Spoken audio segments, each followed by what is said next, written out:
Assalamualaikum warahmatullahi wabarakatuh. Pemirsa, bahasa adalah jati diri sebuah bangsa. Melalui bahasa kita membangun pemahaman, mengukuhkan persatuan, dan menjaga kedaulatan. Di tengah derasnya arus globalisasi saat ini, bahasa Indonesia dihadapkan dengan tantangan, yaitu dominasi bahasa asing. Padahal, menurut Undang-Undang Nomor 24 Tahun 2009 telah menegaskan kedudukan bahasa Indonesia sebagai bahasa resmi negara kita. Lalu bagaimana pengawasan penerapan bahasa Indonesia ini, penggunaan bahasa Indonesia ini dalam kehidupan komunikasi kita sehari-hari, ruang publik, dan juga mungkin di ranah sekolah, dan bagaimana peran masyarakat serta pemerintah untuk menguatkan kedaulatan bahasa negara kita. Akan kita bahas pada sore hari ini pemirsa dalam program Bicara Langsung di bawah tajuk Pengawasan Penggunaan Bahasa Indonesia dalam Penguatan Kedaulatan Bahasa Negara. Kali ini bersama dengan saya Dian Merdekawati, dan kami informasikan juga saudara bahwa dialog kali ini merupakan kerjasama antara Balai Bahasa Provinsi Sulawesi Tengah bersama dengan TVRI Sulawesi Tengah.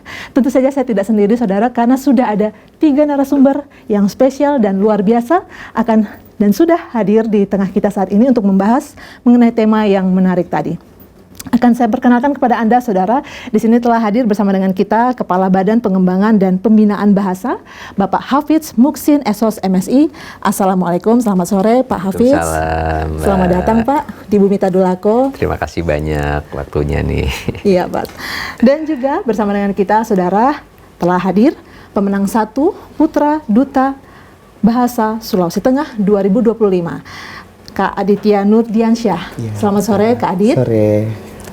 Juga di sampingnya setelah sudah hadir bersama dengan kita pemenang Putri 1 Duta Bahasa Sulawesi Tengah tahun 2025, Kak Dini Azizah Larasati. Selamat sore Kak Dini. Selamat sore Kak Dian. Terima kasih untuk ketiga narasumber kita yang luar biasa sore hari ini akan mengedukasi Anda dan saya mengenai bagaimana pengawasan penggunaan bahasa Indonesia dalam penguatan kedaulatan bahasa negara. Saya ingin kita memulai terlebih dahulu ke Pak Hafidz. Pak Hafidz, sebelum nanti kita akan membahas mengenai regulasi dan bagaimana bentuk pengawasan, saya ingin kita kembali dulu ke hal yang mendasar, yaitu kalau kita punya negara yang berdaulat, tentu saja kita harus punya negara yang berdaulat, tetapi apa maknanya ketika kita memiliki bahasa atau kita menjaga kedaulatan bahasa kita? Ya, baik para pemirsa TVRI yang berbahagia. Bahasa menunjukkan bangsa. Tentu kedaulatan sebuah negara ini sangat ditunjang, didukung oleh keberadaan bahasa itu sendiri. Sehingga bahasa Indonesia yang telah menjadi bahasa negara, bahasa nasional, dan bahasa persatuan yang telah diikrarkan dalam Sumpah Pemuda oleh para pemuda di tahun 1928 itu meneguhkan bahwa bahasa Indonesia memang menjadi pemersatu bangsa yang menyatukan dari berbagai suku, berbagai bahasa dan budaya di negara Indonesia. Sehingga kedaulatan bahasa Indonesia inilah yang tentu harus kita jaga agar menjadi unsur penting dalam rangka mewujudkan kedaulatan bangsa. Baik. Saat bahasa Indonesia berdaulat, maka kedaulatan bangsa itu tentu akan juga berdaulat. Baik, ketika bahasa berdaulat, kedaulatan negara juga akan terjaga, begitu Pak Hafidz ya? Baik, Pak Hafidz, tadi tema kita mengenai pengawasan penggunaan bahasa Indonesia. Seberapa mendesak pengawasan ini harus segera dilakukan terhadap bahasa Indonesia kita? Memangnya saat ini kondisinya seperti apa? Ya, bicara kondisi saat ini tentu kita bisa lihat ya dalam aktivitas sehari-hari di ruang-ruang publik ya. Kita masih jumpai banyak istilah-istilah asing yang digunakan, apakah di papan nama ya, iklan-iklan perusahaan ataupun bahkan di lembaga pemerintahan. Penggunaan bahasa asing seolah itu lebih keren daripada penggunaan bahasa Indonesia. Belum lagi dalam aktivitas komunikasi kita sering mendengar, melihat pejabat publik sering menggunakan istilah-istilah yang asing, yang mungkin dalam kacamata itu juga orang melihat orang yang menggunakan istilah asing lebih terlihat lebih intelek ya, daripada menggunakan bahasa Indonesia. Nah, ini kondisi yang terjadi. Belum lagi tentu di tata nasah dinas. Kita masih menjumpai atau sering membaca bahasa resmi yang digunakan dalam surat-surat dinas itu belum menggunakan kaidah bahasa yang baik dan benar.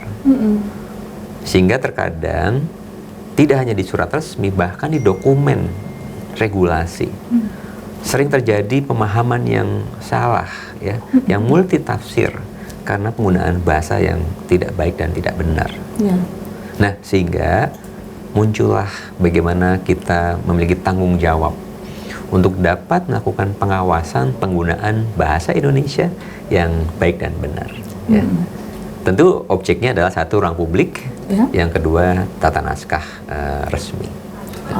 Nah, ini juga sebagai perwujudan dari apa yang menjadi amanah tadi disampaikan di Undang-Undang Nomor 24 tahun 2009. Juga sebenarnya di dalam Peraturan Presiden Nomor 63 tahun 2019 itu juga diamanahkan tentang penggunaan bahasa Indonesia. Nah, sehingga dari Perpres tersebut kita turunkan menjadi Peraturan Menteri Pendidikan Dasar dan Menengah Nomor 2 tahun 2025 tentang pedoman pengawasan penggunaan bahasa Indonesia. Nah, ini yang kita sosialisasikan kepada seluruh pemerintah daerah, kepada satuan pendidikan, kepada lembaga swasta, agar pedoman itu menjadi satu acuan untuk melakukan pengawasan penggunaan bahasa Indonesia. Dan tentu bagi publik tentunya juga itu menjadi satu hal yang saya harapkan dapat menjadi acuan bagi pengawasan penggunaannya.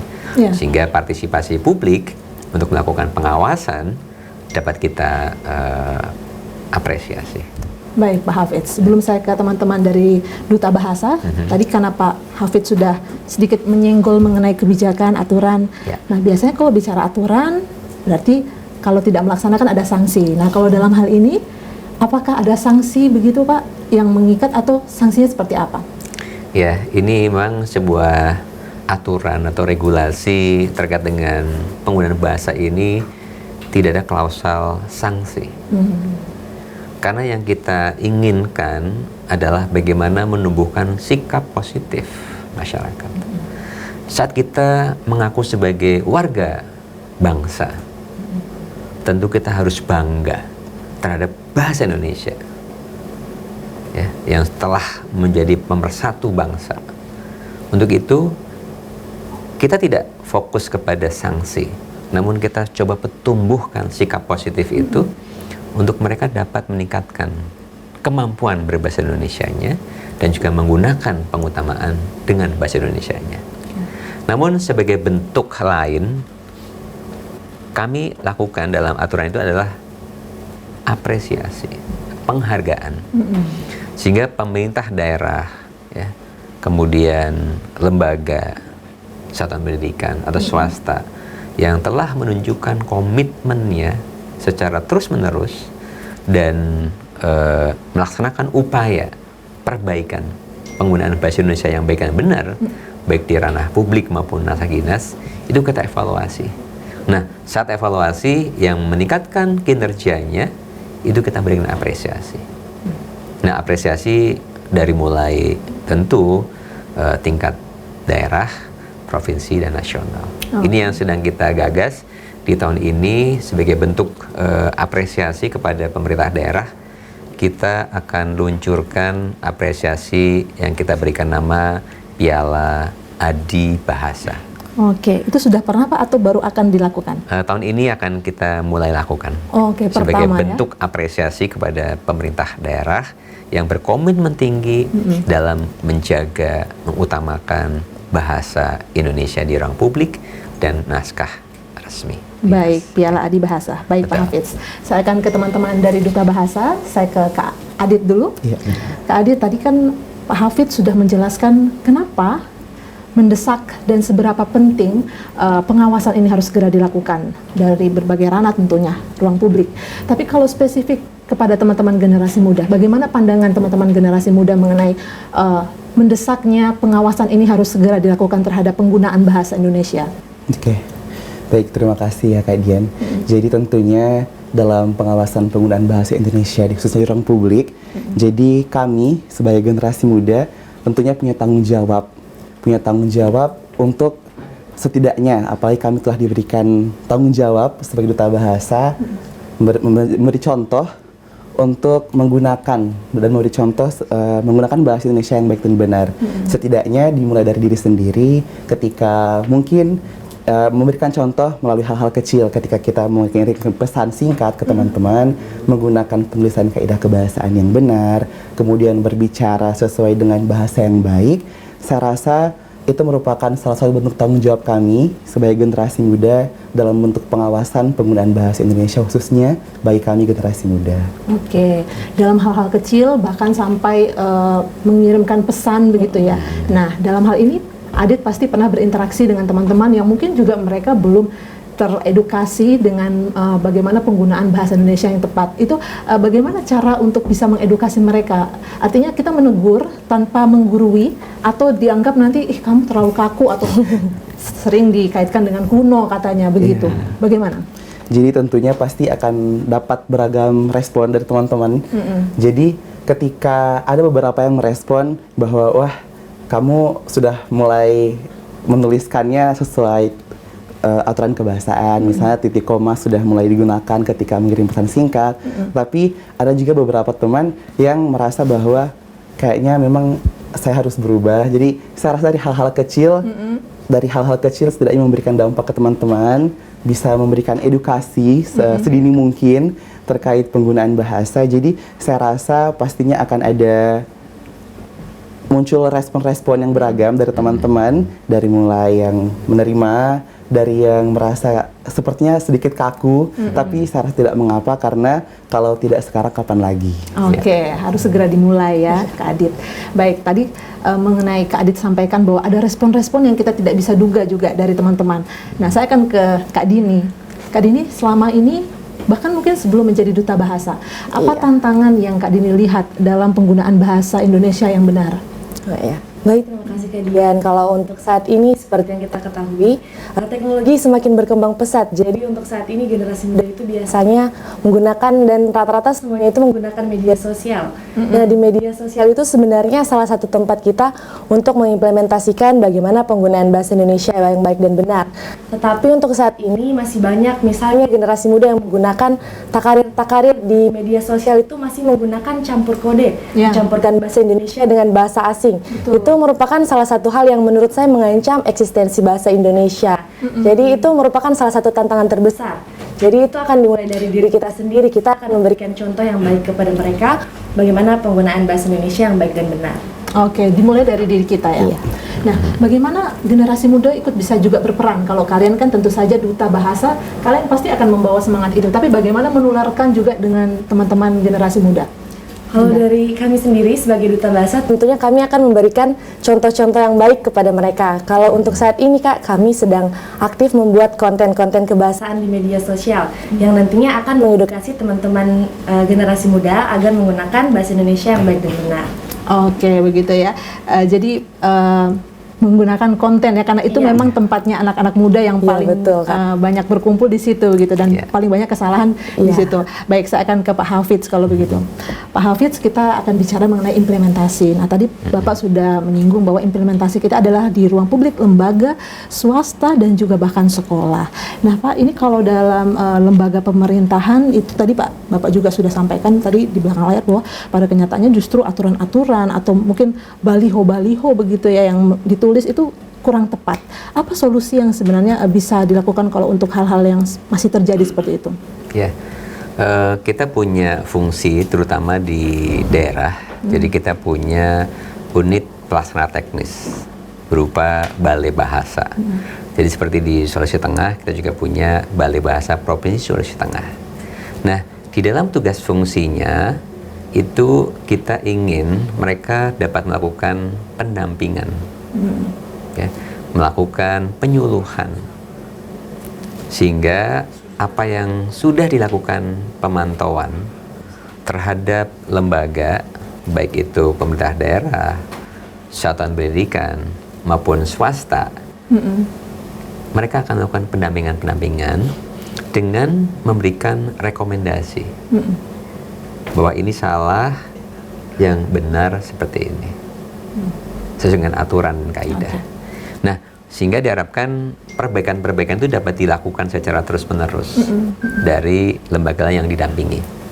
Nah, balai bahasa kita berikan satu target, ya. Jadi setiap balai bahasa kita berikan target sasaran 50, ya, minimal 50 satuan, baik pemerintah daerah, swasta maupun satuan pendidikan, di mana dilakukan sosialisasi, evaluasi, ya, pemantauan, sampai dengan tentu apresiasi di akhirnya. Nah, tugas-tugas itu kita lakukan secara berjenjang, ya.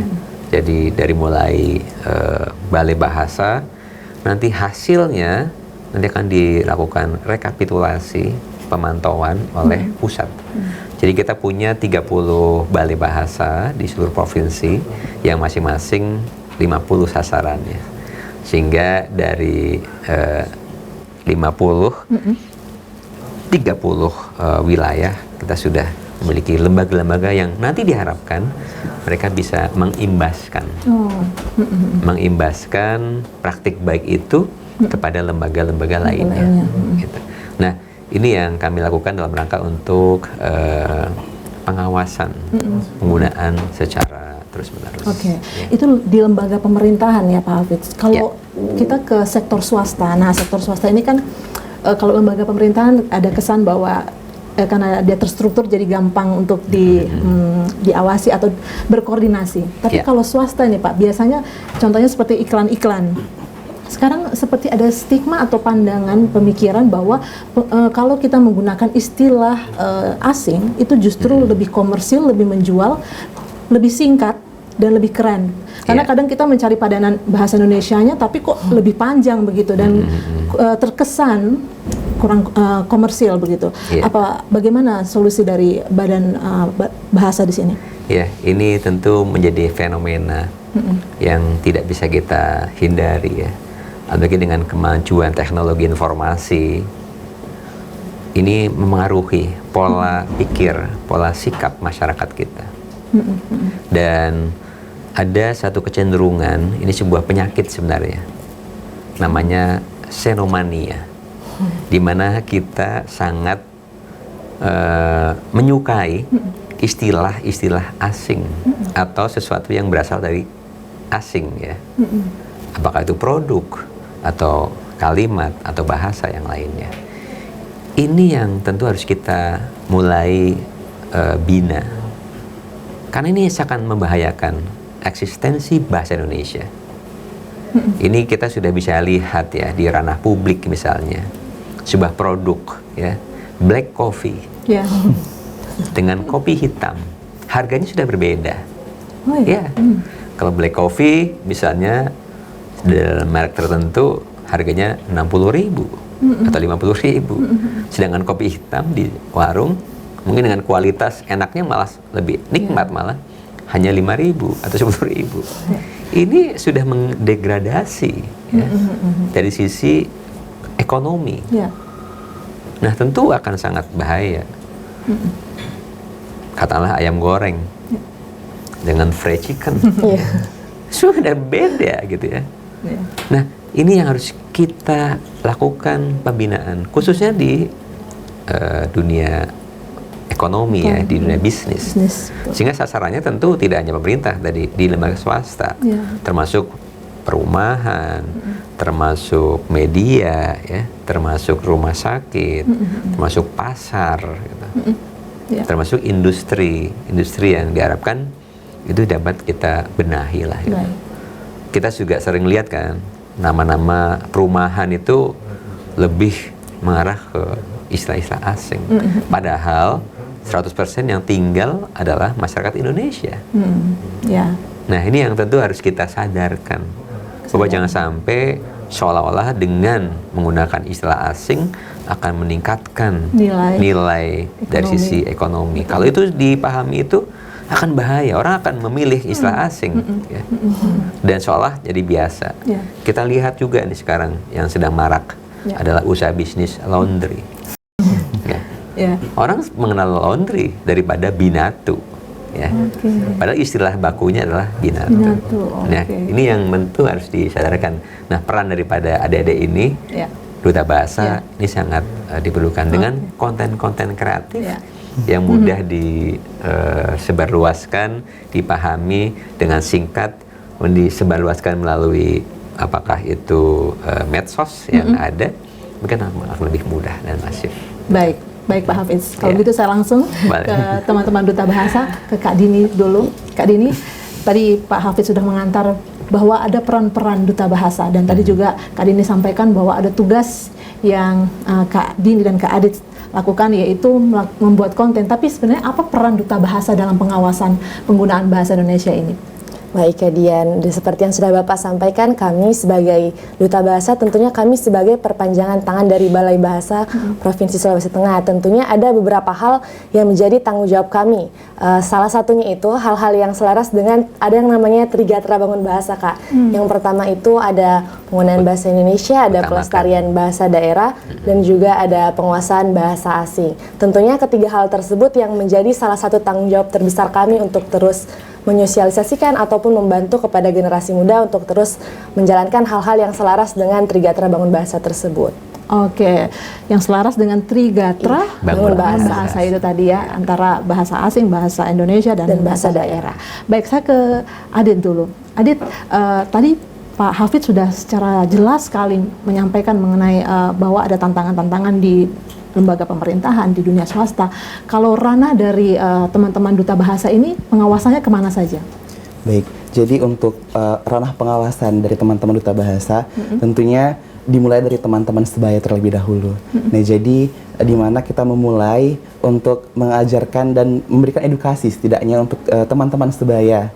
Nah, seperti apa yang sudah Dini sampaikan tadi, bahwa kami kan berfokus pada Trigatra Bangun Bahasa, yaitu pengutamaan bahasa Indonesia, pelestarian bahasa daerah, dan penguasaan bahasa asing. Tentunya dari ketiga poin tersebut, kami sebagai Duta Bahasa mempunyai tanggung jawab untuk melakukan pengawasan tersebut kepada teman-teman sebaya, khususnya generasi muda saat ini. Jadi tentu tidaklah mudah pada saat melakukan pengawasan tersebut, tetapi karena namanya tanggung jawab dan kecintaan kita pada bahasa Indonesia, tentunya hal tersebut terasa seperti mengalir begitu saja untuk melakukan pengawasan ke teman-teman seperti itu. Oke. Apa pandangan Adit mengenai keadaan di ranah sekolah begitu ya? Ada sekolah yang mungkin mencap dirinya sebagai sekolah internasional dan enggan memakai bahasa Indonesia dalam kehidupan bersosialisasi di sekolah tersebut. Seperti apa pandangan Adit mengenai hal ini, dan bagaimana solusi yang mungkin Adit bisa pikirkan sebagai Duta Bahasa untuk ke ranah sekolah seperti ini? Baik, jadi ketika ada sekolah yang melabeli dirinya sebagai sekolah internasional, tentunya pasti punya dua dampak, punya dua sisi, ada di satu sisi positif dan negatif. Nah, sisi positifnya bahwa teman-teman dari sekolah internasional biasanya mempunyai kemampuan berbahasa asing yang lebih dibandingkan teman-teman dari sekolah biasa. Tentunya hal tersebut membuka peluang yang lebih besar untuk bisa mengenal dunia luar lebih jauh, bisa membuka peluang-peluang lainnya bahkan. Dan tentunya ada sisi negatif dari hal tersebut. Tentunya kebanyakan teman-teman dari sekolah internasional mungkin akan sulit, bahkan kurang mampu dan kurang cakap dalam mengucapkan berbahasa Indonesia. Tentunya hal tersebut yang menjadi salah satu dampak dari sekolah internasional. Tentunya disinilah peran Duta Bahasa untuk kita menyasar ke generasi mudanya, dengan setidaknya ketika kita belum mampu untuk menembus peraturan sekolah misalnya, kita bisa menjangkaunya melalui media sosial dengan membuat konten kebahasaan yang menggunakan bahasa Indonesia. Setidaknya mungkin dan memberikan contoh di cerita Instagram kami, biasanya kami membuat kuis atau permainan game, kata baku dan tidak baku. Jadinya kami membuat box pertanyaan atau kotak pertanyaan, maaf. Jadi ada yang mana kata baku. Jadi kemudian setelahnya ada pembahasannya. Jadi saya rasa dengan hal-hal tersebut disitulah peran duta bahasa untuk menjangkau hal-hal yang bisa kami jangkau khususnya kepada generasi muda seperti itu. Oke, nah tadi itu pandangan dari Adit ya. Nah ini juga Dini sebagai duta bahasa dan tentunya saya mau dengar pandangan kamu tentang sekolah yang seperti ini bagaimana. Tapi kan kita tidak bisa menampik mengenai perkembangan modernisasi. Tapi di satu sisi mereka menolak menggunakan bahasa Indonesia dalam interaksi sekolah sehari-hari di sekolah gitu. Mungkin seperti yang sudah disampaikan oleh rekan saya itu mempunyai dua dampak positif dan dampak negatifnya. Tentunya dari kita duta bahasa itu kita memiliki peran yang sangat penting untuk memasalahi dari masalah tersebut. Kita punya peran yang penting untuk mengatasi masalah tersebut. Salah satunya itu seperti yang sudah dikatakan rekan saya tadi, biasanya kita di Instagram atau di media sosial manapun itu membuat challenge atau tantangan-tantangan berhadiah. Hal itu mungkin bisa menjadi salah satu solusi untuk mengatasi masalah-masalah tersebut. Salah satunya di lingkungan sekolah yang berbasis internasional. Karena biasanya mereka lebih banyak menggunakan bahasa asing daripada bahasa Indonesia. Oke, nah ini menarik, saya penasaran sekali mengenai konten digital yang dibuat oleh Adit dan Dini. Boleh dijelaskan, digambarkan seperti apa? Baik, mungkin salah satunya ya Kak yang sering kita buat itu mengenai padanan-padanan istilah. Biasanya masih banyak generasi-generasi muda di luar sana yang belum mengetahui tentang padanan istilah. Salah satu contohnya itu gawai. Gawai itu biasa kita sebut itu handphone. Biasa kita sebutnya itu kayak handphone atau telepon genggam, tapi sebenarnya bahasanya itu gawai. Salah satunya juga ada WC atau padanan istilahnya itu peturasan. Jadi konten-konten seperti itu yang biasanya kami buat di media sosial sebagai salah satu konten untuk edukasi kebahasaan. Oke, wah saya juga jadi dapat ini pengetahuan baru nih, karena memang ternyata banyak ya, ternyata bahasa kita ini juga kaya gitu Pak ya. Kalau kita tahu bahasa Inggris misalkan ada padanan-padanan, tapi bahasa Indonesia itu kan juga begitu kaya dengan padanan. Nah, saya ingin Pak tanya tanggapan Pak Hafidz, saya ingin dengar tanggapan Pak Hafidz mengenai kondisi sekolah yang seperti tadi saya tanyakan kepada Kak Adit dan Kak Dini. Ya, tentu kita harus memahami fungsi satuan pendidikan tersebut ya. Karena di dalam ketentuan bahwa bahasa pengantar dalam pendidikan itu adalah bahasa Indonesia. Sehingga walaupun sekolah itu berstatus dalam artian untuk labelnya sekolah internasional, apalagi murid-muridnya juga dari orang Indonesia, maka bahasa pengantarnya adalah bahasa Indonesia. Namun, ya, untuk pengajaran-pengajaran yang memang bertujuan untuk meningkatkan kemampuan bahasa Inggris misalnya, itu boleh menggunakan bahasa Inggris. Atau dalam untuk peningkatan kemampuan kompetensi, komunikasi dalam bidang bahasa asing lainnya, boleh. Ya. Namun bahasa asing itu sebagai penyerta untuk pengantar bahasa Indonesia. Ya. Termasuk tidak hanya bahasa asing sebenarnya, bahasa daerah itu pun menjadi salah satu kekayaan budaya kita yang juga dapat digunakan sebagai bahasa pengantar dalam pendidikan, khususnya di kelas rendah, di kelas 1, kelas 2, khususnya lagi di daerah-daerah 3T ya, atau daerah Indonesia Timur yang relatif mereka lebih mengenal bahasa daerahnya. Kalau mungkin di daerah perkotaan sudah justru malah tidak kenal bahasa daerah, namun lebih kenal dengan bahasa Indonesianya karena komunikasi di keluarga juga menggunakan bahasa Indonesia. Namun di daerah-daerah yang Indonesia Timur misalnya 3T, pada saat penggunaan bahasa Indonesia dirasakan belum bisa menjangkau seluruh siswa, maka boleh atau dapat menggunakan bahasa daerah. Jadi untuk yang sekolah internasional tentu dalam ranah aktivitas pembelajaran utamakan menggunakan bahasa Indonesia, namun dapat ya disertai sebagai bahasa penyerta menggunakan bahasa asing. Ini asing, supaya kedudukannya tetap ya, bahwa bahasa Indonesia adalah sebagai bahasa pengantar dalam pendidikan. Bahasa asing penyerta, bahasa Indonesia adalah bahasa pengantar dalam dunia pendidikan begitu ya Pak Hafidz. Baik Pak Hafidz, Kak Dini dan Kak Adit, kita harus jeda dulu. Nanti akan kita sambung kembali diskusi kita yang menarik kali ini pemirsa. Tetaplah dalam program Bicara Langsung, kami segera kembali.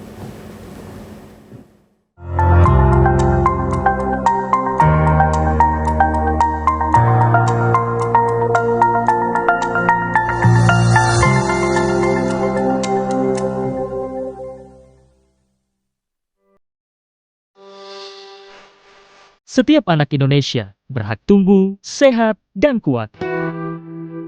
Melalui program Makan Bergizi Gratis, pemerintah hadir memastikan asupan gizi yang cukup bagi generasi penerus. Setiap piring penuh gizi adalah langkah menuju prestasi, kesehatan, dan masa depan yang lebih baik. Program ini juga berperan penting dalam menurunkan angka stunting di Indonesia. Program ini diselenggarakan untuk meningkatkan kualitas gizi bagi anak sekolah. Terima kasih makanan bergizinya Pak Prabowo. Terima kasih buat Pak Prabowo dan juga pemerintah Kota Palu. Kami siswa-siswa SMP Negeri 9 Palu merasa senang dan juga merasa terbantu karena adanya makan bergizi gratis. Terima kasih untuk makan bergizi gratis yang dilaksanakan oleh Pak Prabowo. Terima kasih banyak untuk Pak Prabowo dan para pemerintah yang sudah mengadakan program makanan bergizi gratis yang bernutrisi bagi kami. Sangat suka sama makanannya karena selalu setiap ada makan bergizi itu selalu makanannya bernutrisi dan selalu sehat. Terima kasih. Mari kita dukung program Makan Bergizi Gratis untuk Indonesia Maju.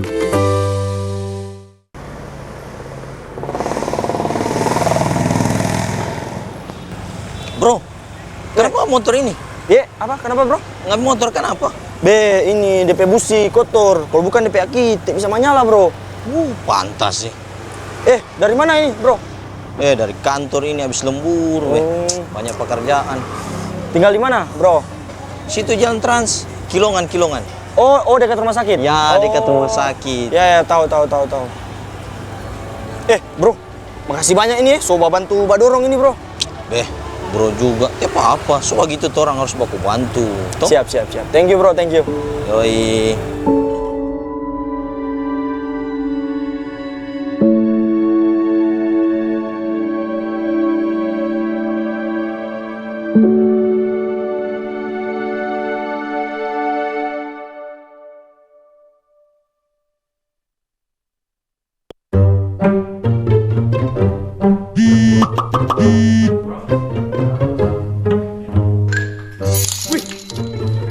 Udah deh, gak usah tergiur keuntungan instan.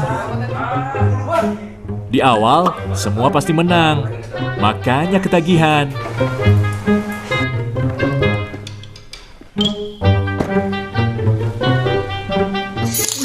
Menang terus sih, tapi modalnya kan juga gede. Mas, gas habis.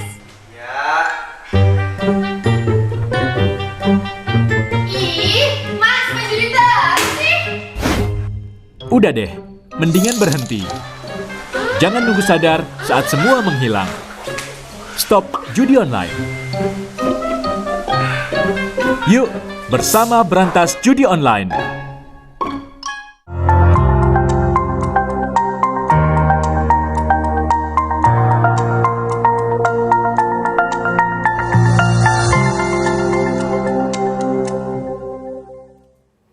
Pemirsa, Anda masih menyaksikan program Bicara Langsung. Kami masih membahas tajuk pengawasan penggunaan bahasa Indonesia dalam penguatan kedaulatan bahasa negara. Bersama dengan 3 narasumber di sini, ada Bapak Hafidz selaku Kepala Badan Pengembangan dan Pembinaan Bahasa, serta kedua kakak kita yang luar biasa, Duta Bahasa Provinsi Sulawesi Tengah tahun 2025, ada Kak Dini dan Kak Adit.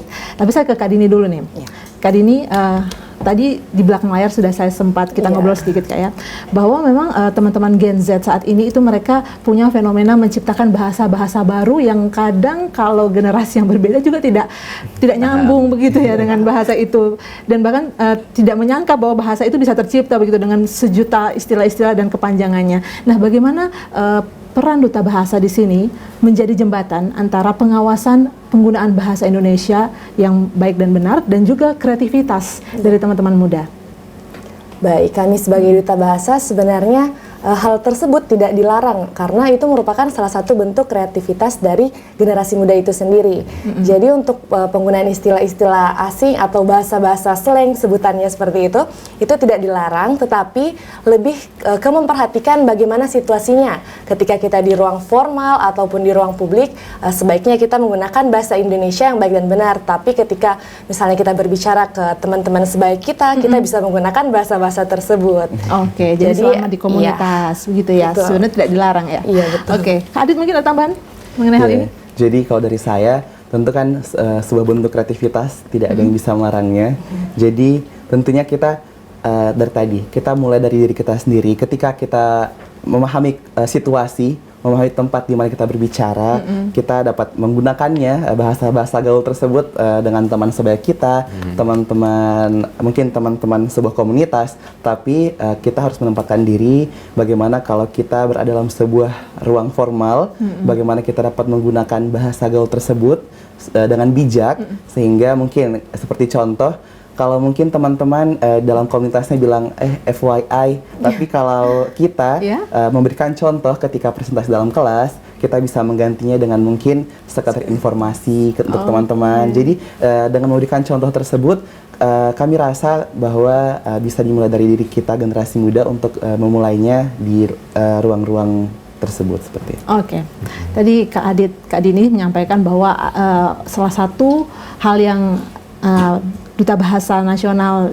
maksud saya Duta Bahasa Provinsi Sulawesi Tengah di sini lakukan adalah membuat konten-konten digital yang menarik, mensosialisasikan.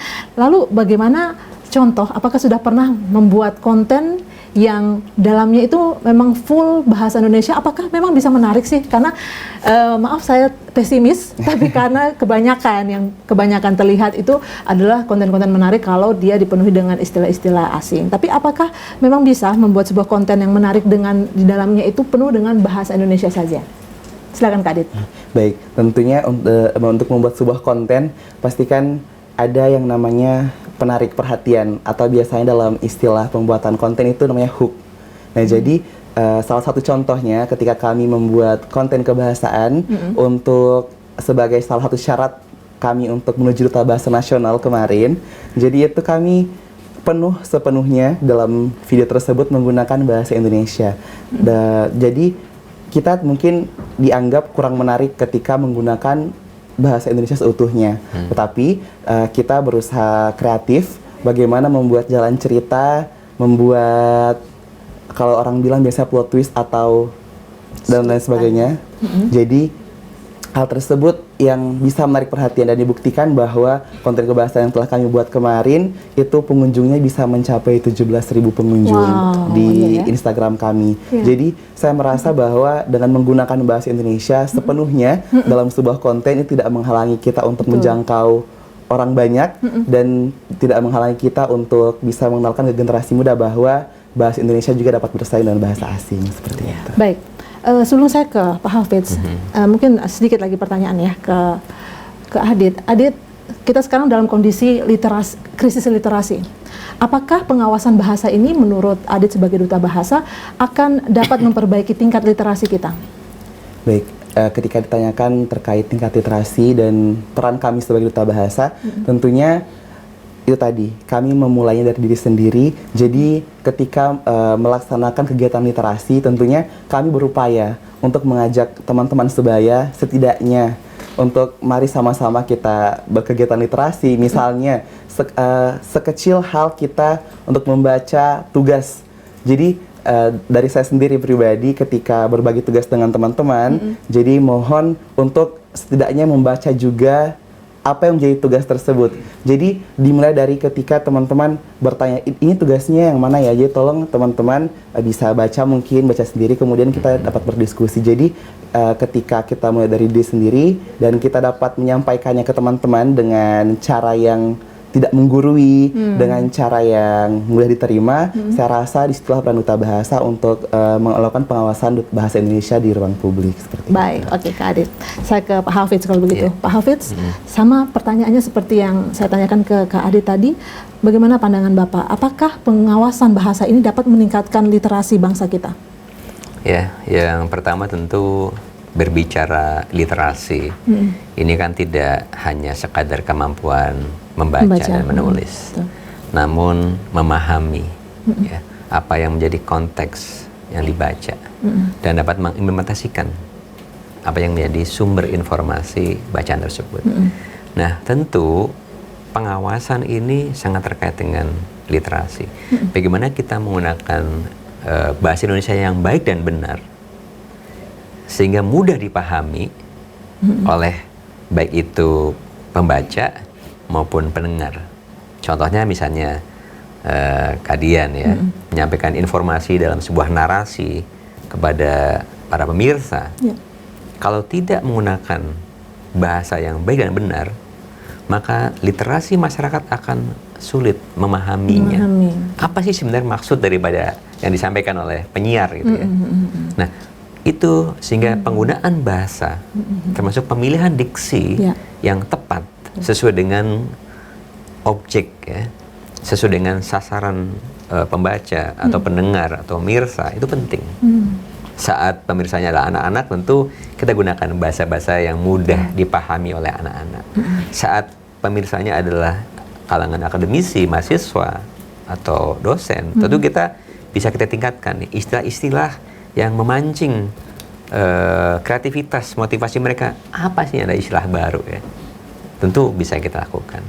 Sehingga tentu kami harapkan pengawasan ini tadi dilakukan secara situasional. Adik-adik duta bahasa tentu dapat melakukan di lingkup kampusnya, di lingkup aktivitas pergaulan mahasiswanya.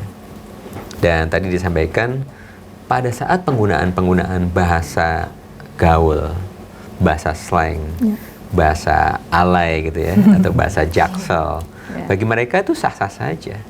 Namun penggunaannya memang digunakan oleh komunitasnya yang paham dengan istilah-istilah yang sedang didiskusikannya. Ya. Dan itu merupakan tadi saya setuju yang disampaikan rekan-rekan itu bahwa mereka menciptakan sebuah ruang kreativitas, istilah-istilah yang justru kalau istilah itu belum ada padanannya di bahasa Indonesia, itu kita jadikan sebagai sumber kosakata baru yang akan menambah kosakata di Kamus Besar Bahasa Indonesia. Dan banyak kreativitas yang mereka tumbuhkan dan pada saat sidang komisi istilah itu bisa diangkat, usulkan dalam kosakata baru. Dan ini akan menambah jumlah kosakata bahasa Indonesia sebagai bahasa yang tumbuh ya, yang besar. Apalagi sekarang tentu pemirsa juga sudah mengetahui ya bagaimana kedudukan bahasa Indonesia sekarang. Karena sudah diakui dan ditetapkan sebagai bahasa resmi di sidang umum UNESCO. Ini menjadi kebanggaan, artinya negara atau lembaga dunia saja yang ada di bawah naungan PBB UNESCO telah menetapkan bahasa Indonesia sebagai bahasa resmi di sidang umum UNESCO. Artinya hanya ada 10 bahasa di dunia saja. Ini yang masuk jadi kebanggaan kita. Jadi mau tidak mau, kalau masyarakat dunia sudah mengakui, mau nggak mau kita diri sendiri juga harus melakukannya. Maka yang sebagian Adit harus dimulai dari diri sendiri. Ya. Kapan lagi kalau bukan sekarang ya. Mulai dari diri kita. Betul, dari diri sendiri. Nanti disalurkan, ditularkan kepada rekan-rekan. Nanti mereka akan menanjurkan lagi sehingga sikap positif ini akan tumbuh terus kepada masyarakat yang lainnya. Baik, Pak Hafiz, luar biasa. Itu harapan kita tentunya. Pak Hafiz, apa langkah prioritas yang akan dilakukan oleh Badan Bahasa 5 tahun ke depan untuk memperkuat pengawasan ini, Pak? Ya, yang pertama tentu kita tadi sudah memperkuat dari sisi regulasi. Ya, kita tahu regulasi terkait dengan bahasa Indonesia itu dari mulai Undang-Undang Dasar 1945, Undang-Undang Nomor 24, kemudian PP 57, kemudian Perpres 63, sampai dengan tadi Permendikdasmen Nomor 2 tahun 2025. Artinya tentu kalau secara regulasi itu sudah kokoh ya, dan sudah dipahami, saya harapkan pengetahuan, pemahaman terhadap regulasi ini dapat menjadi payung menjadi acuan, menjadi pedoman pelaksanaan penggunaan bahasa Indonesia. Nah, ini tantangan pertama itu, bagaimana implementasi daripada regulasi yang mau tidak mau harus kita lakukan pendampingan, pemantauan, evaluasi, dan seterusnya. Itu yang pertama. Yang kedua, targetnya adalah menumbuhkan sikap positif. Karena bahasa ini tentu akan menjadi alat komunikasi yang saat kita menggunakan secara baik, benar, akan menjadi kebiasaan. Ya, tentu kebiasaan ini harus kita tumbuhkan nih kepada anak-anak muda, kepada para pendidik, ya, kepada media. Penumbuhan sikap positif ini yang kita targetkan meningkat. Ya. Tentu bisa diukur tadi melalui berkurangnya tingkat kesalahan, ya, atau penggunaan bahasa Indonesia yang salah di ruang publik ataupun asal dinas dari lembaga yang kita dampingi. Nah, sehingga menumbuhkan sikap positif. Nah, itu yang kedua.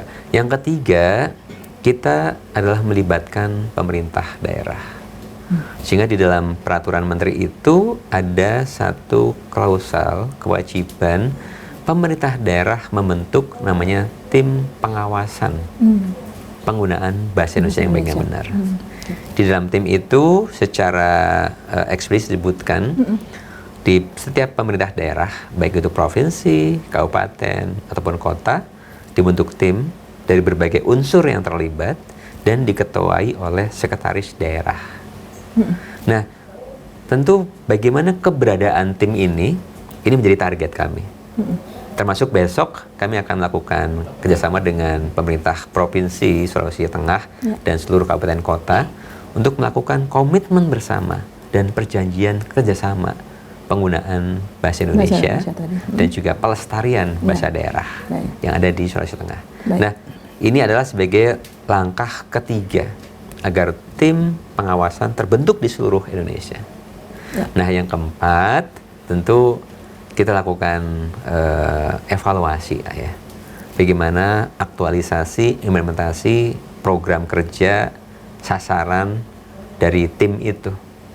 Bagaimana sosialisasinya, bagaimana pemantauannya, bagaimana pendampingannya, dan bagaimana evaluasinya. Nah, kalau ini kita sudah lakukan, barangkali apa sih yang harus diperbaiki? Ini akan menjadi evaluasi. Dan yang terakhir adalah apresiasi. Jadi secara terus-menerus setiap tahun dalam rangka peringatan Bulan Bahasa dan Sastra, kita akan berikan anugerah Adi Bahasa. Adi Bahasa tadi, Pak, ya? Iya, sebagai bentuk apresiasi kepada pemerintah daerah yang berkomitmen secara sungguh-sungguh terus-menerus mengutamakan bahasa Indonesia di ruang publik dan antar nasi dinas. Ini tentu akan menjadi kebanggaan bagi masyarakat yang daerahnya terpilih meraih predikat Piala Adi Bahasa. Iya, karena sebelumnya belum pernah ada, kita nantikan nanti siapa yang menjadi daerah pertama mendapatkan Piala Adi Bahasa, Pak Hafidz, ya. Dan mungkin tidak hanya pemerintah daerah, kita juga lakukan pemilihan kepada media massa. Baik elektronik maupun cetak. Jadi tentu TVRI menjadi satu objek penilaian, ya. Bagaimana penggunaan bahasa Indonesianya, bagaimana aktivitas informasi-informasi yang diberikannya, gitu. Termasuk pejabat publik. Jadi nanti juga ada pejabat publik yang kita nilai. Perseorangannya, Pak, ya? Perseorangannya akan menjadi salah satu figur contoh, ya, panutan bagi yang lainnya. Baik, Pak Hafidz, luar biasa. Kita harapkan ini benar-benar nanti bisa mewujudkan harapan kita untuk bagaimana implementasi bahasa Indonesia ini bisa terbangun bukan berdasarkan sikap negatif tapi semangat yang positif gitu, Pak Hafidz, ya. Baik, saya akan ke Kak Dini dan Kak Adit. Ini kita ada di sesi terakhir dari diskusi kita. Waktu kita sangat singkat, tidak terasa kita sudah di akhir.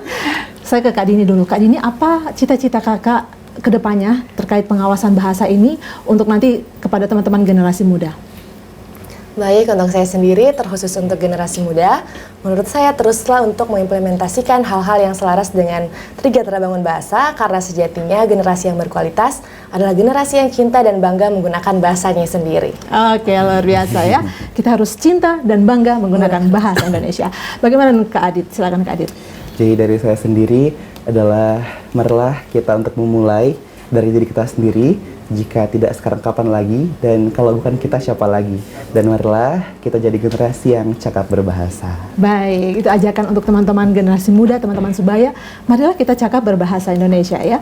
Baik, saya ke Pak Hafidz begitu Pak Hafidz. Pak Hafidz, sebelum saya minta Bapak memberikan pesan yang menggugah untuk pemirsa, saya ingin tanya sedikit, mungkin Bapak bisa jelaskan secara singkat apa yang menjadi indikator bahwa nanti pengawasan ini sudah berhasil. Secara singkat, silakan Pak. Ya, tadi indikatornya adalah tentu meningkatnya sikap positif berbahasa Indonesia. Yang bisa kita lihat makin sedikitnya istilah-istilah asing yang digunakan di ranah publik. Oke. Satu ya. Yang kedua, di dalam proses penyusunan regulasi di masing-masing pemerintah daerah, lembaga negara, DPRD dan sebagainya, itu sudah minimalisir ya kesalahan-kesalahan, istilah-istilah yang bisa menimbulkan persepsi yang berbeda. Gitu. Kadang-kadang ada sebuah regulasi yang memiliki makna yang multitafsir. Nah, ini yang tentu juga kita maknai. Makin sedikit istilah-istilah yang bahkan ada istilah asing dan sebagainya dalam suatu regulasi, itu berarti indikator penggunaan bahasa Indonesia sudah makin baik. Dan tentu ini sangat didukung peran serta dari Balai Bahasa untuk menjadi pendamping. Karena kita tentu ingin kita tingkatkan terus pemanfaatannya, penggunaannya dengan pendampingan terus-menerus dari Balai Bahasa. Balai Bahasa. Baik, apa yang menjadi pesan Bapak kepada masyarakat untuk kita bangga menggunakan bahasa Indonesia dan terus juga sama-sama mengawasi? Ya, para pemirsa sekalian yang berbahagia, sebagai warga bangsa, mari kita jaga kedaulatan bangsa Indonesia melalui bahasa Indonesia. Mari kita bangga, mahir, dan maju dengan bahasa Indonesia. Bahasa menunjukkan bangsa.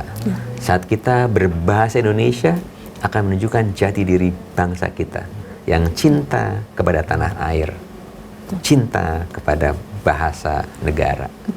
Dan tentu saya berharap, saya ingin di samping penggunaan bahasa Indonesia yang baik benar, maka gunakan bahasa yang santun dan beradab, serta gunakan pemilihan diksi, pemilihan kata yang tidak akan melukai hati masyarakat. Jadi kesantunan berbahasa yang beradab ini juga penting sebagai wujud karakter bangsa Indonesia. Baik, kesantunan bahasa itu tadi ya. Baik, terima kasih untuk waktunya Bapak-bapak dan juga kakak-kakak sekalian yang sudah hadir bersama di ruang diskusi kita saat ini. Dan tentunya saya mengucapkan terima kasih kepada Kepala Badan Pengembangan dan Pembinaan Bahasa, Bapak Hafidz Muhsin, SOS MSI, dan juga pemenang Putra 1 Duta Bahasa Provinsi Sulawesi Tengah tahun 2025, dan juga pemenang Putri 1 Duta Bahasa Provinsi Sulawesi Tengah tahun 2025, Kak Dini Azizah Larasati, dan tadi sebelumnya Kak Aditya Nurdiansyah. Terima kasih. Selamat bertugas kembali untuk ke tengah masyarakat, tentunya mengedukasi dan memberikan pemahaman mengenai penggunaan bahasa Indonesia dan tentunya dengan bangga begitu. Baik, pemirsa, tidak terasa kita sudah ada di akhir dari diskusi kita, dan bahasa Indonesia adalah perekat bangsa, peneguh jati diri dan penjaga kedaulatan kita.